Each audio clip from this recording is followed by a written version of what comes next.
Hi guys, welcome again in मौसिना classes. तो basically आज हम लेके आए हैं आपके सामने मार्केट स्ट्रक्चर।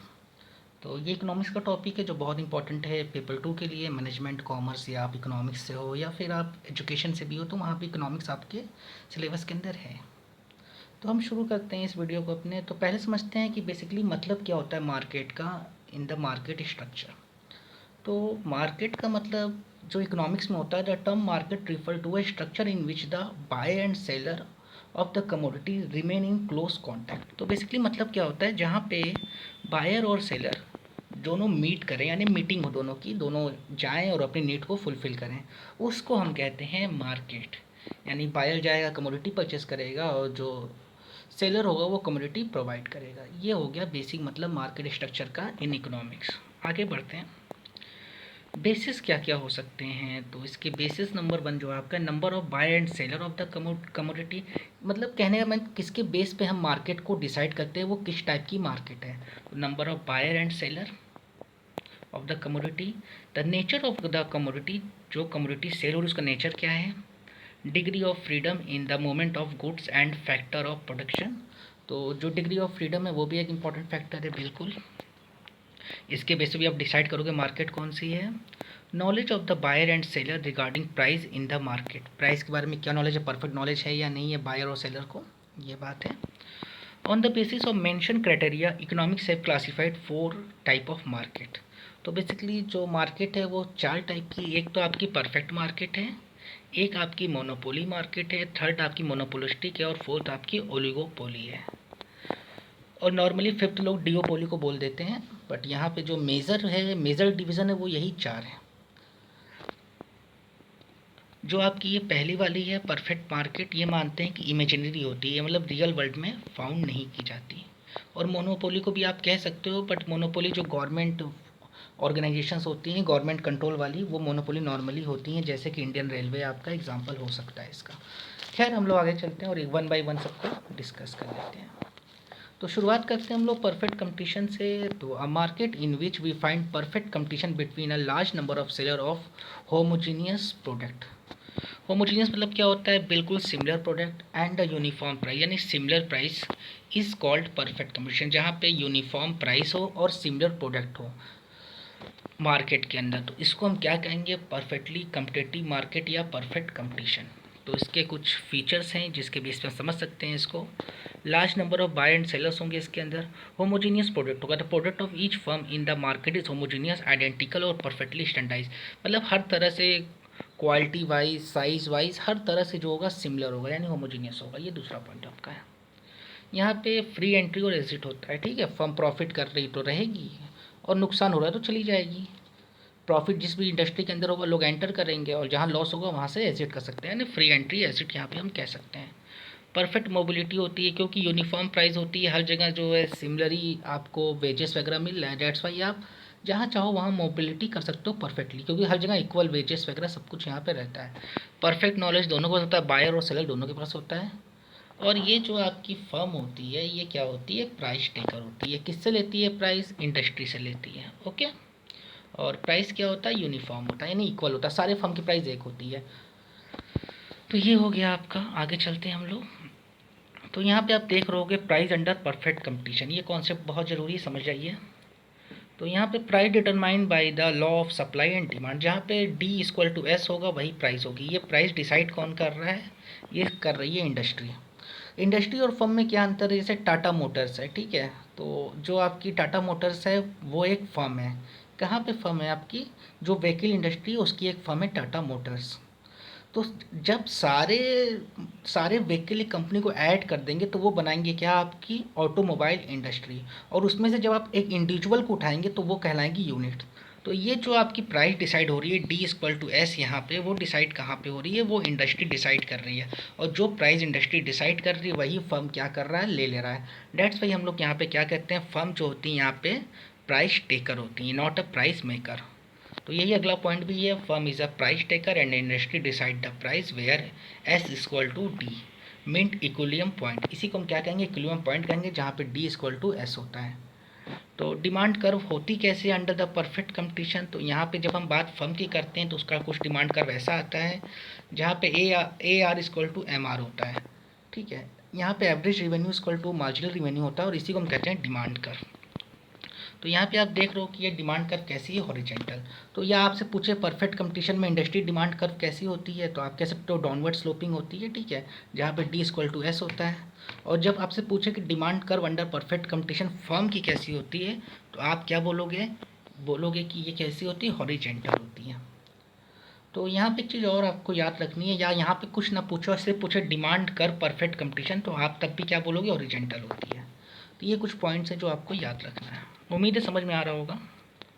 तो परफेक्ट कंपटीशन कुछ कंडीशंस देख लेते हैं। यहाँ पे इक्विलिब्रियम कब होता है परफेक्ट कंपटीशन में, फर्म की पॉइंट ऑफ से हम बात कर रहे हैं, ठीक है, जहाँ पे M R equal to A R equal to M C equal to P. तो बेसिकली यहाँ पे क्या मैटर करता है, M R equal to M C. तो मैंने ए आर यहाँ पे क्यों लिख दिया है, ए आर मैंने इसलिए लिख दिया है क्योंकि परफेक्ट कंपटीशन में क्या होता है, M R equal to A R होता है, यानी marginal revenue equal to average revenue भी होता है।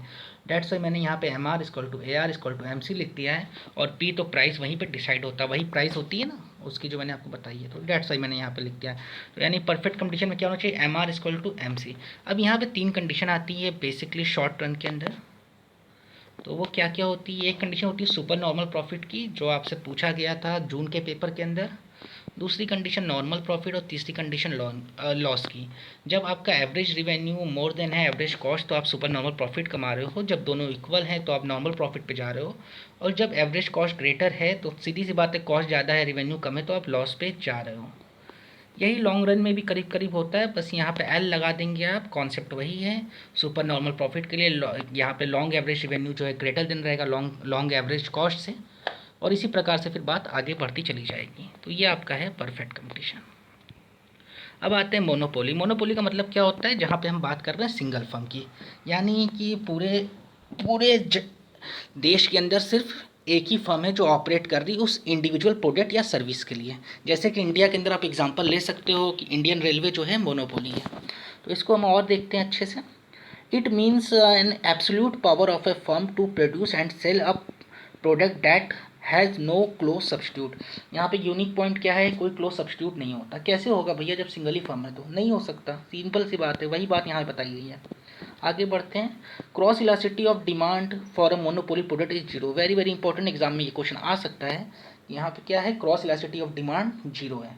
क्रॉस इलास्टिसिटी क्या होती है, दो चीज़ होती है, सब्स्टिट्यूट होता है, कॉम्प्लीमेंट्री होता है। नॉर्मल सी बात है, यहाँ पे सब्स्टिट्यूट होता ही नहीं है, तो फिर ये जीरो हो जाएगा। और कॉम्प्लीमेंट्री भी नहीं होता, जो भी होता है सब कुछ यही प्रोवाइड कर रहे हैं, डेट्स वाई ना तो कॉम्प्लीमेंट्री ना सब्स्टिट्यूट है, that's Y cross elasticity of demands की जीरो रहेगी। फर्म और इंडस्ट्री जो आइडेंटिकल हैं, क्यों, मैंने क्या बोला कि एक यूनिट जो होती है इंडस्ट्री की वो फर्म होती है, और सारे यूनिट को ऐड कर देते हैं वो इंडस्ट्री बन जाती है। लेकिन यहाँ पे क्या केस है, यहाँ पे तो सिर्फ एक ही फर्म है और कोई तो वो प्रोडक्ट मैन्युफैक्चर कर नहीं रहा है, प्रोड्यूस कर नहीं रहा है, that's why firm equal to industry भी हो जाएगी। ये कंडीशन भी आई थिंक समझ में आ गई होगी आपको। और फर्म इंडस्ट्री जो है सेम है, तो वो क्या होंगी, आपकी प्राइस मेकर भी हो जाएंगी। अ न्यूट्रल मोनोपोली में emerge out of technical condition. तो एक न्यूट्रल नहीं, सॉरी, एक नेचुरल मोनोपोली जो होती है वो क्रिएट कैसे होती है, टेक्निकल कंडीशन से, यानी टेक्निकल एडवांसमेंट है उसके पास, तो डेट्स वाई वो क्रिएट हो गई, या फिर क्रिएट होगी इफिशिएंसी से और इकोनॉमिक ऑफ स्केल से। ये कंडीशन है आपकी इसकी, ठीक है। There is no certainty that a monopoly firm will always earn on economic profit, earn economic profit. एक बहुत ज़्यादा हम लोग के दिमाग में कन्फ्यूजन होता है कि एक जो मोनोपोली है वो हमेशा प्रॉफिट ही कमाएगी, बट ये कंडीशन ज़रूरी नहीं है कि हो ही हमेशा, ठीक है। जैसे इंडियन रेलवे है, लगातार लॉस में जा रही है, ठीक है, क्यों, क्योंकि ये गवर्नमेंट की फर्म है, ओके। तो वहाँ पे गवर्नमेंट जो होती है ज़्यादा ध्यान देती है कि मिनिमम कॉस्ट पे जो है कस्टमर को सर्विस प्रोवाइड किया जाए, दैट्स वाई ये जो है लॉस में भी जाती है मोनोपोली। ये आप सोचते हो कि मोनोपोली सिर्फ प्रॉफिट कमाती हैं, तो यहाँ पे आप गलत हो। Economic profit, this all depend on it's cost and revenue condition. सारी बातें कहाँ डिपेंड करती हैं, इसके कॉस्ट और रिवेन्यू कंडीशन पे। Threat from potential competition, government policy in respect of monopoly. इसके बाद थ्रेट फ्रॉम पोटेंशियल कंपटीटर मिल सकता है इसको, और पॉलिसीज़ वगैरह ये सब जो मोनोपोली की बातें हैं वो हैं आपकी, जो मैंने आपको पहले ही बता दिया। कल को कोई नई फर्म एंट्री करे तो थ्रेट, जैसे इंडियन रेलवे का मैं बार बार एग्जांपल दे रहा हूँ, तो इंडियन रेलवे में भी प्राइवेटाइजेशन हो रही है, तो ये एक थ्रेट हो गया आपका। फ्यूचर ऑफ मोनोपोली क्या होता है? सिंगल प्रोड्यूसर होता है, नो क्लोज सब्स्टिट्यूट होता है, बैरियर टू एंट्री। अब बैरियर टू एंट्री तो होगा ना, आप खुद कॉमन सेंस सोचिए, या सबको फ्री एंट्री दे देंगे तो फिर कैसे मोनोपोली बचेगी? मोनोपोली मतलब सिंगल फर्म हो गई आपकी। और इंडिपेंडेंट प्राइस पॉलिसी, किसी पर डिपेंड तो करेगी, जो मन में आया वो प्राइस रख सकते हैं। और ये प्राइस डिस्क्रिमिनेशन भी कर सकते हैं, ये इसका यूनिक फीचर है। प्राइस डिस्क्रिमिनेशन मतलब क्या होता है? डिफरेंट कंज्यूमर से डिफरेंट प्राइस चार्ज करना। ठीक है, जैसे एग्जांपल ले लेते हैं, ट्रेन में आप सबने सफ़र किया होगा, तो ट्रेन के अंदर जो है फीमेल का टिकट चार्जेस अलग होते हैं, सीनियर सिटीजन के अलग होते हैं, जबकि service same to same provide की जा रही है। जो सर्विस हमें मिल रही है वही सर्विस जो है सीनियर सिटीजन को भी मिल रही है, और वही सर्विस फीमेल को भी मिल रही है, बट चार्जेस अलग अलग हो सकते हैं। ये जो है डिसीजन मोनोपोली के अंदर हो सकता है। डिमांड कर्व जो होता है इसका डाउनवर्ड स्लोपिंग होता है, और इंडस्ट्री का डिमांड कर्व और फर्म का डिमांड कर्व सेम ही होगा, क्योंकि दोनों सेम है, यहाँ पे आइडेंटिकल हैं। तो यहाँ पे आप देख रहे हो कि ये जो है डाउनवर्ड है। और यहाँ पे भी क्या होगा? इक्विलिब्रियम कहाँ पे होगा? M C equal to M R होगा। प्रॉफिट कहाँ पे होगा? जहाँ पे A R greater than average cost होगा। यहाँ पे सुपर नॉर्मल प्रॉफिट होगा। नॉर्मल प्रॉफिट का मतलब क्या है? A R equal to A C. और firm make losses, firm losses कब मनाएगी करेगी? वो करेगी जब एवरेज कॉस्ट ग्रेटर देन होगा एवरेज रेवेन्यू से। जब कॉस्ट ज़्यादा होगा, रेवेन्यू कम होगा, तो कम जो आपकी मोनोपोली है वो कहाँ जाएगी? लॉस में जाएगी।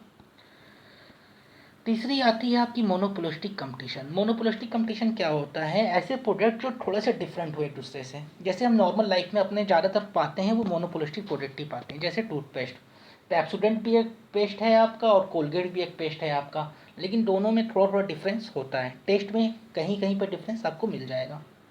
Monopolistic competition is a market situation in which there are many seller of a particular price, but the product of each seller is some way differentiated. तो बहुत सारे होते हैं, लेकिन किसी वे में थोड़ा डिफरेंट होता है, थोड़ा सा डिफ्रेंशिएशन होता है प्रोडक्ट के बीच में, in the mind of consumer from the product of every other seller. तो मैंने एग्जांपल आपको जो दिया कोलगेट और पेप्सोडेंट का। Thus, monopolistic competition is a market situation in which many firms compete with each other to sell their closely related differentiate product। तो यहाँ पे बेसिकली जो अपने क्लोजली रिलेटेड डिफरेंशिएट प्रोडक्ट हैं उनके लिए आप जाओगे। डिफ्रेंशिएशन तो है, लेकिन बहुत क्लोजली रिलेट करते हैं वो सारे प्रोडक्ट। और सारी बातें फ्यूचर में आपको समझ में आएंगी। इसके फीचर्स देखते हैं। मैनी सेलर होते हैं, बता दिया मैंने। फ्रीडम ऑफ एंट्री एग्जिट होती है, बिल्कुल। प्रोडक्ट डिफ्रेंशिएशन होता है इस, और each firm is a monopolistic for its product.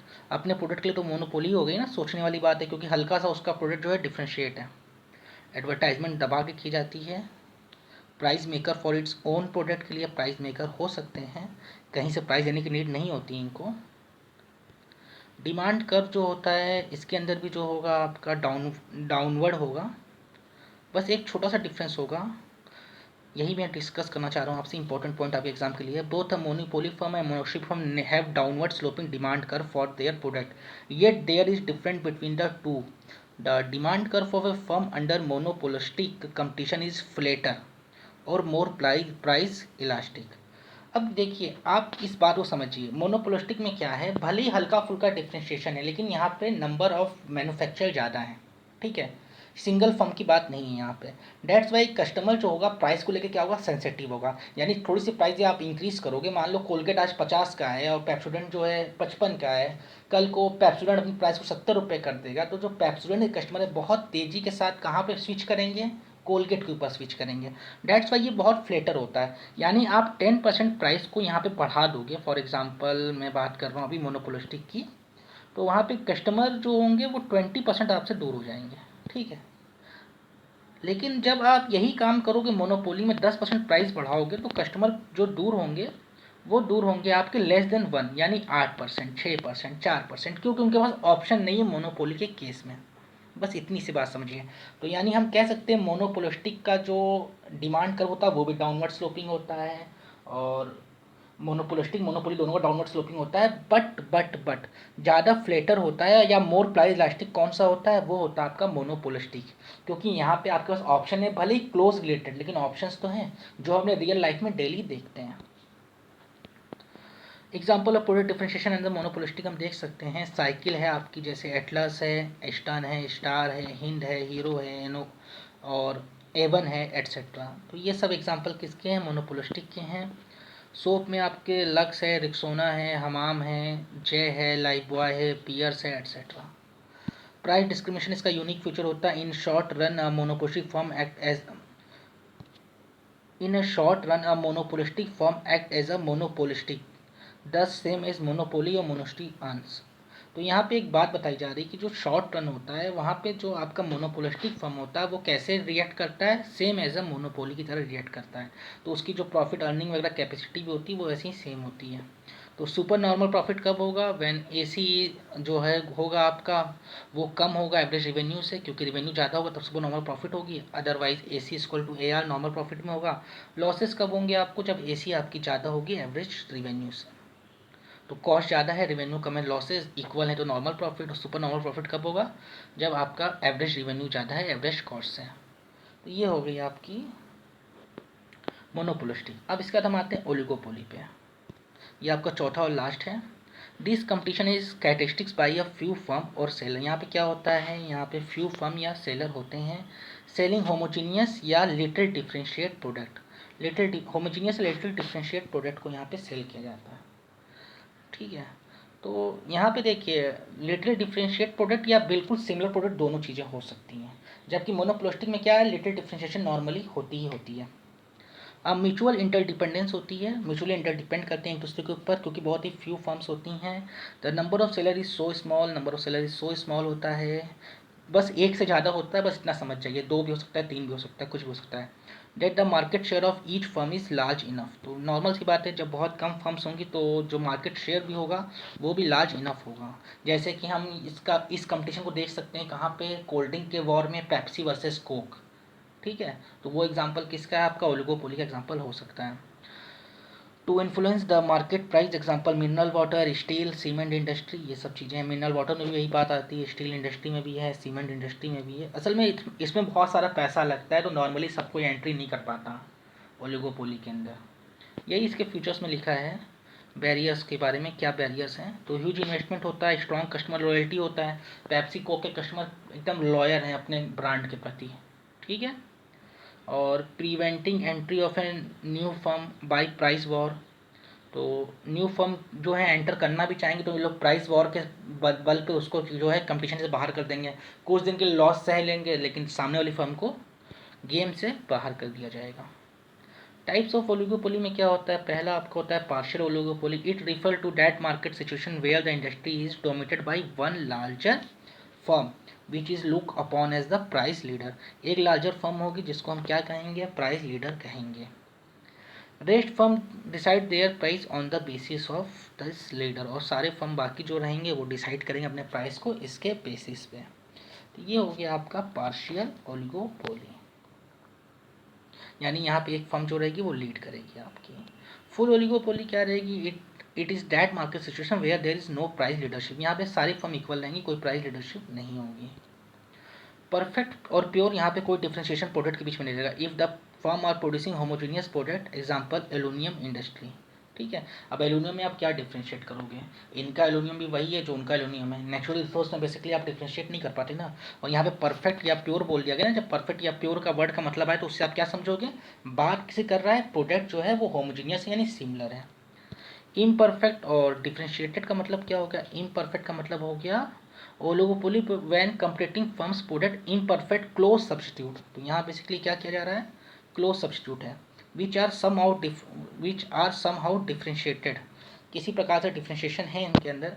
जैसे कि एग्जांपल के तौर पे आप मिनरल वाटर इंडस्ट्री की बात कर सकते हो, वहाँ पर थोड़ा इम्परफेक्ट है, ना कि बिल्कुल एल्यूमिनियम इंडस्ट्री की तरह सिमिलर प्रोडक्ट आ रहे हैं।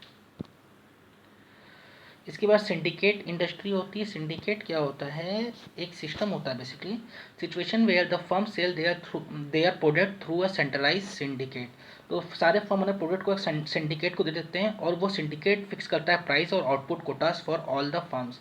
नॉर्मली ऐसा मुंबई के अंदर क्लोथ इंडस्ट्रीज में होता था कि सारे जो हैं कपड़े अपने थमा दिया आपने सिंडिकेट को, सिंडिकेट जो है प्राइस वगैरह डिसाइड करके उसको बेच के जो भी प्रॉफिट वगैरह की मार्जिन होगी वो आपको प्रोवाइड कर देगा। और छठा जो होता है कोलिजिव ओलिगोपोली होता है। It refer to the market situation where the firm instead of competing combined together to fix price, this body is termed as cartel. तो कार्टेल वर्ड आपने अपने लाइफ में बहुत बार सुना होगा, जैसे ओपेक एग्जांपल है कार्टेल का। ठीक है, तो यहाँ पे क्या होते हैं कि ये आपस में कंपटीशन नहीं करते, सब एक हो जाते हैं और मिलजुल के प्राइस वाइज डिसाइड कर लेते हैं। तो impact of oligopoly market, high selling cost due to aggressive sale promotion. तो यहाँ पे बेसिकली क्या होता है, आपका सेलिंग कॉस्ट हाई होता है। ठीक है, यानी आपको काफ़ी एग्रेसिव एडवर्टाइजमेंट वगैरह करनी होती है, क्योंकि कंपटीशन बहुत इंटेंस होता है इसके अंदर। यहाँ पे आपको कॉस्ट हाई नहीं बोल रहा, हाई सेलिंग कॉस्ट बोल रहा है। ठीक है, प्रमोशन में ज़्यादा चार्जेस लग रहे हैं यहाँ पे। Economic of scale can not be achieve leading to higher cost. Higher cost जो होता है, इकोनॉमिक ऑफ स्केल जो होता है, आप अचीव नहीं कर पाते यहाँ पे। Price is higher than average cost and marginal cost. यहाँ पे प्राइस जो होता है वो हायर होता है नॉर्मली एवरेज कॉस्ट से और मार्जिनल कॉस्ट से। ठीक है, ये तीनों कंडीशन है, इसको याद रखिएगा, एग्जाम में आ सकता है।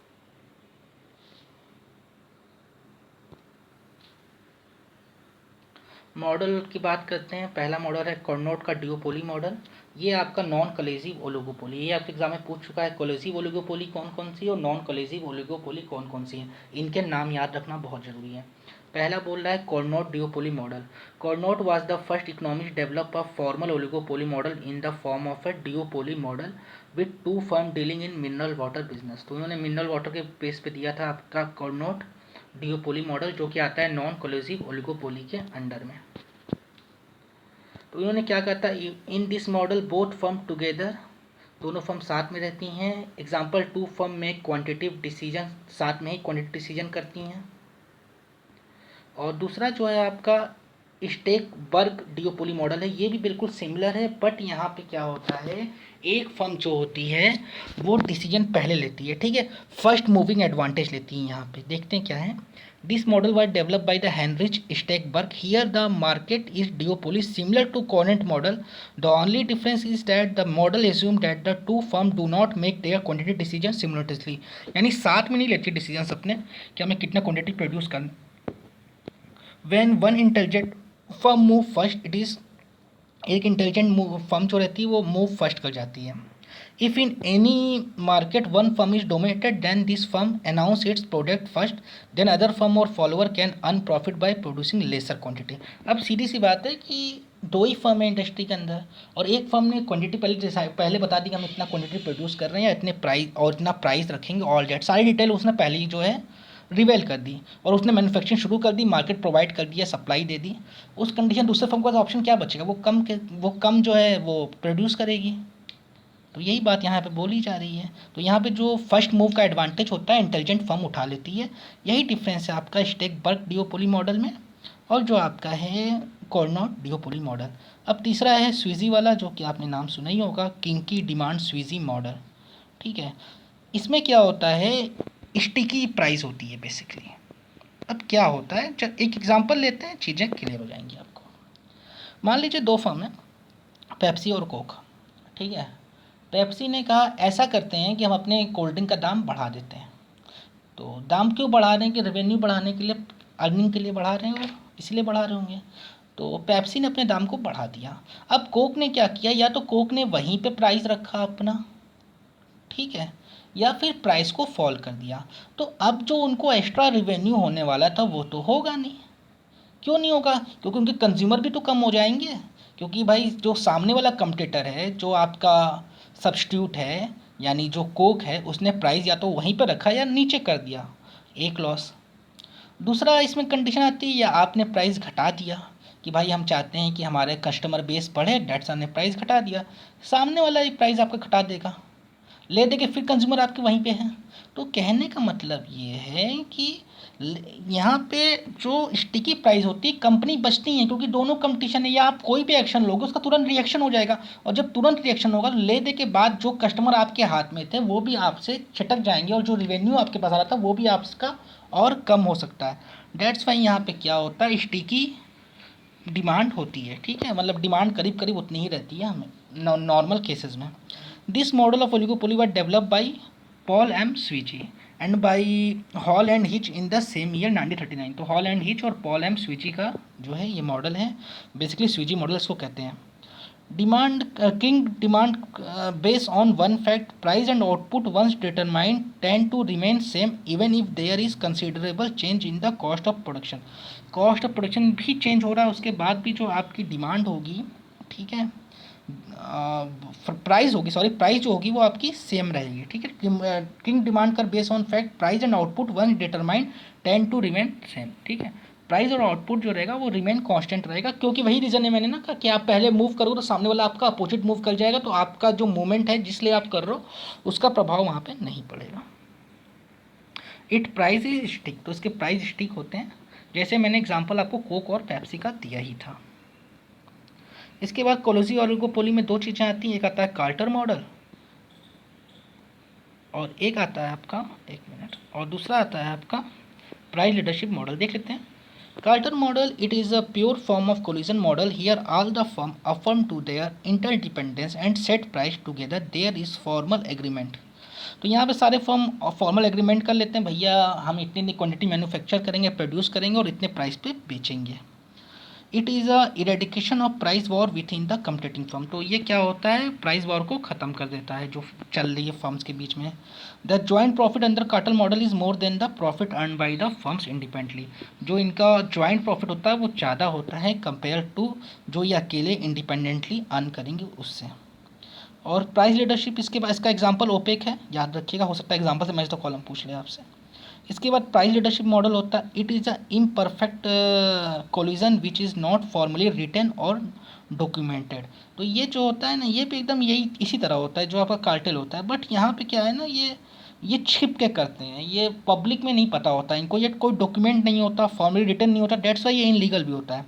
They are informal groupment, they are illegal. Example cement industry, in 2011 में सीमेंट इंडस्ट्री ने ये काम किया था और लेटर उससे क्या किया था, पेनलाइज किया गया था, क्योंकि आप जो भी कर रहे हो पब्लिक को बताइए ना कि हम ये कर रहे हैं, पब्लिक के साथ आप चीटिंग तो कर नहीं सकते, तो बात यही थी। तो प्राइस लीडरशिप मॉडल जो है वो क्या करता है कि वो छिपाया रहता है, इसको फॉर्मलाइज नहीं करता, पेपर वर्क नहीं करता। अदर मार्केट में देखते हैं मोनोस्पोनी क्या होता है, एग्जाम में नॉर्मली ऐसे क्वेश्चन देखे गए हैं जो आ जा रहे हैं आपके, डेट्स वाई कुछ अदर मार्केट के बारे में हम पढ़ लेते हैं। Monopsony, it is also termed as a buyer monopoly, तो ये क्या होती है, बायर मोनोपोली होती है। यहाँ पे क्या होता है कि सेलर तो मोर देन वन होते हैं लेकिन बायर सिर्फ एक होता है। Monopsony refer to a market situation when there is single buyer of commodity और service. The monopolistic regulate his purchase in such way that marginal cost equal to marginal utility. ठीक है, यूटिलिटी की बात, consumer satisfaction की बात है, तो dates why जहाँ उसका मार्जिनल कॉस्ट एम को इक्वल आएगा वहाँ पे वो सेटिस्फाई हो जाएगा, whereby the consumer surplus is maximum, और वहीं पे कंज्यूमर सरप्लस क्या होगा, मैक्सिमम हो जाएगा। ठीक है, marginal cost equal to M U whereby his consumer surplus is maximum, और इसी पॉइंट पे कंज्यूमर सरप्लस मैक्सिमम होगा। किसकी बात कर रहे हैं हम लोग यहाँ पे, हम लोग बात कर रहे हैं मोनोस्पोनी की। बाइलेटरल मोनोपोली क्या होती है, it refer to a market situation in which a single producer और seller faces a single buyer monopolistic. Bilateral monopoly में सिंगल बायर भी है और सिंगल सेलर भी है। चलिए, तो उम्मीद है कि आपको समझ में आ गया होगा सब कुछ। तो बाय, टेक केयर।